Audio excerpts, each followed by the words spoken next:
Effectivement, c'est une journée de mobilisation particulière. C'est pas la première, c'est la journée mondiale pour le climat, pour les questions sociales et pour l'emploi.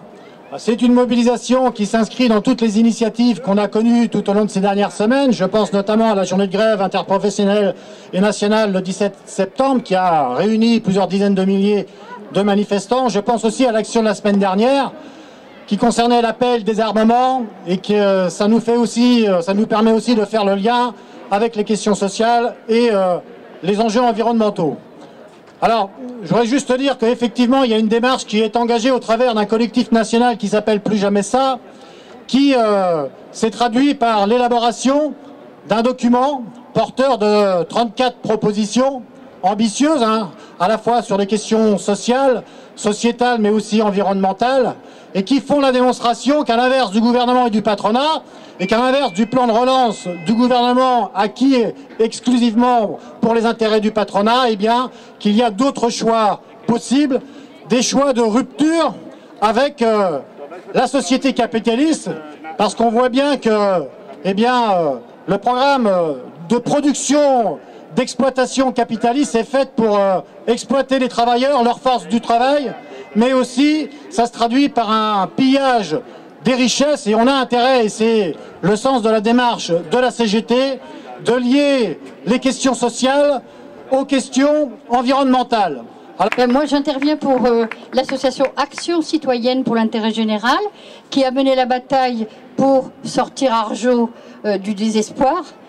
Je dois vous dire aujourd'hui qu'après 18 mois de bataille acharnée, eh ben c'est fini.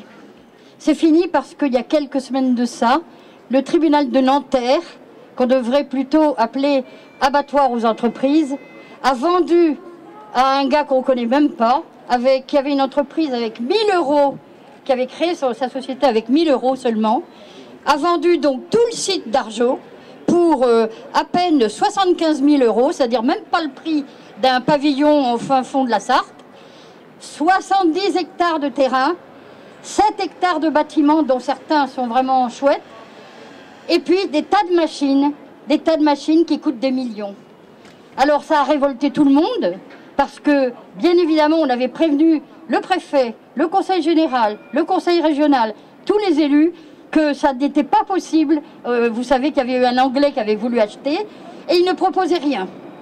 Donc, nous on avait un projet qui était un projet en plein cœur de la transition écologique, puisqu'il s'agissait, dans le cadre de l'économie circulaire, de récupérer tous les déchets papier et de les recycler. Vous savez que quand on nous demande dans nos petites poubelles d'enlever le papier puis de le mettre dans des conteneurs, normalement c'est pour qu'il soit revalorisé.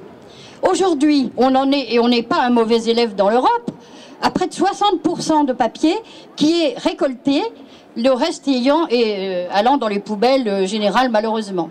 Il y a donc un objectif pour 2025 d'avoir 100% de papier qui soit récupéré. Eh bien, on en est loin, parce qu'une fois qu'on l'aura, qu'est-ce qu'on va en faire?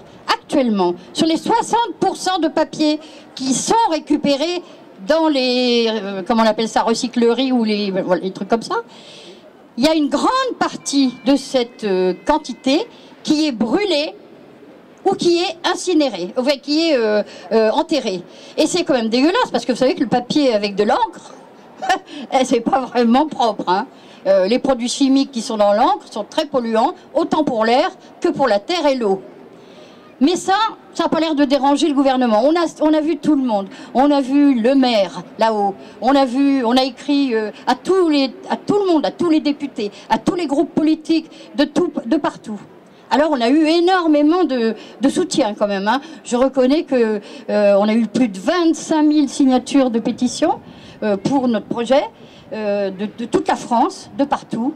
On a aussi sur les réseaux sociaux, parce qu'on travaille beaucoup avec les réseaux sociaux, plus de 2500 personnes qui nous suivent toutes les semaines, et on avait aussi le réseau LinkedIn, grâce auquel on a été en contact avec tout le monde du papier.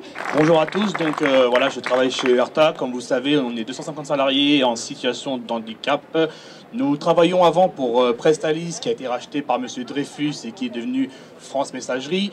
On a appris récemment qu'on n'aurait plus de clients. Actuellement, mes collègues continuent toujours à travailler sur le site de Voivray-le Mans. On reçoit toujours les camions des invendus de presse. Ça veut dire qu'on récupère tout ce qui se trouve chez les journalistes, jouets pour enfants, magazines, etc.